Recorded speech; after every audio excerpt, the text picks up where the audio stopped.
So let me play devil's advocate for a moment, because you've introduced the idea of administrative power. Now, perhaps for the reasons you are citing, you would object if a speaker were to use administrative power claiming to be correcting some error. But let's just take it on the face of it.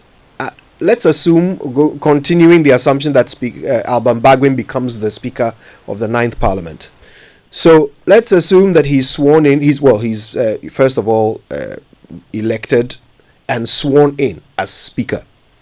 He's now about to swear in the elected members of Parliament. At this point, he is the only official of Parliament. He's the only one who has been sworn in. He has power over the marshals. He has authority over the chamber. Can he or can he not, for whatever reason, decide that certain members or certain elected people should not be in the chamber at the swearing in and ask them to leave? So, and that argument applies to the argument I've been making over these recollations of places where collations have already been done and declarations have already been done. The representation of the people at Section 20 says that if the election is deemed to have been so marred by acts of intimidation, corruption, and other misconduct, if there was non-compliance with law, including CI 127, all of that, you need a third-party umpire, like the High Court, to determine. It is only a court of law that can reverse a gazetted MP position. Once the person is gazetted, you cannot decide to do otherwise. It is like saying that the EC has gazetted John Mahama. Somebody disagrees, or the CJ disagrees that she is aware of some figures that does not allow the EC to so gazette John Mahama as the president-elect.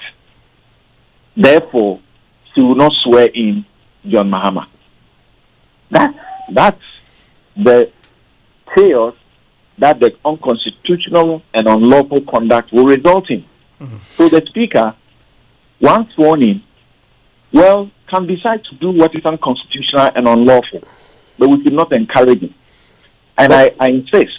But would it be unconstitutional or unlawful for him to...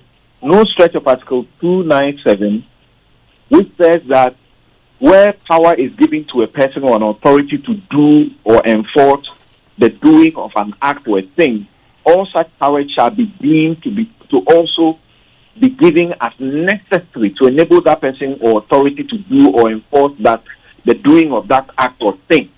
And by also explanation in the what we call the Interpretation Act, Section 22(1), that means that you can make corrections and so on and so forth. The Speaker does not have that power to correct a Gazette notification. The way to correct a Gazette notification is not the power that rests with the EC.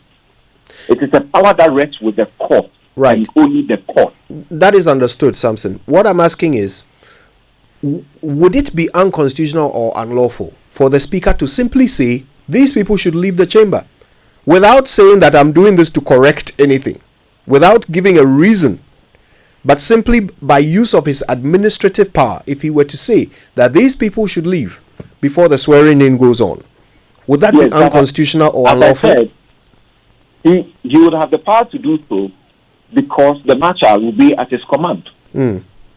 But the marshal is also expected to obey lawful commands. Would it be an unlawful command? It will be an unconstitutional and unlawful command. Once the person is on the list that has been submitted by the EC as gazetted to be the one elected as the MP, if the Speaker intends to do so I will say the members of parliament must resist the speaker, because that would be unconstitutional and unlawful. They should not even wait for that to be done and to restore to a court to correct it. They should resist such a speaker. Now, before you proceed on that path, how about if we know that CI 127 says in 43.1 that, of course, the subject to regulation 42, immediately after the results of the poll for the polling stations in the constituency are declared, the returning officer having given the returning officer he shall, in the presence of the candidates or the representatives, make a declaration and appointed and proceed to do specific things. It says forward to the commission the endorsed rate and a note of the total number of votes cast for each candidate. The job of the commission then comes in from there. So if Kojo is named as the person on the list that the returning officer produced to the commission, and the commission actually ends up, by whichever process, is it recollation or redeclaration, proceeds to name my very good self as the one in the Gazette, will the speaker be still wrong in sticking to the individual named by the returning officer in the writ that was submitted to the commission? The speaker will be wrong not to comply with the Gazette notification. However, he feels whatever the evidence that Gazette notification contains some error, it is not his job to make a correction. And that is not a correction, so to speak, because it needs a judicial process to reverse. It is the same argument I make, that, as you have stated, the EC finds itself in conducting itself unlawfully. Once there is there's a collation completed by the returning officer appointed by law in regulation 43 or thereabout of CI 127. It is not Vin Mensah who is the returning officer for parliamentary elections. She's a returning officer for presidential elections. If the returning officer has not made a complaint that what I did had an error and I need some correction of it, and if the returning officer even makes that complaint, as Clarabary, beautifully stated on Newsfile, the Constitution in Article 23 requires, and also in 298, requires that there ought to be a fair process. You don't internally presume and arrogate to yourself the power to do things when those who are affected have not been heard in what you do. And the rules of natural justice are such that once a thing is tainted by the lack of the rule of natural justice, compliance with the rules of natural justice, the courts are always, without any hesitation, are quick to throw it out, just like the Supreme Court did on Friday. So, when a process is complete if an officer so asks to do that job, it is complete. So I'm afraid EC should I not have take to upon himself that trouble.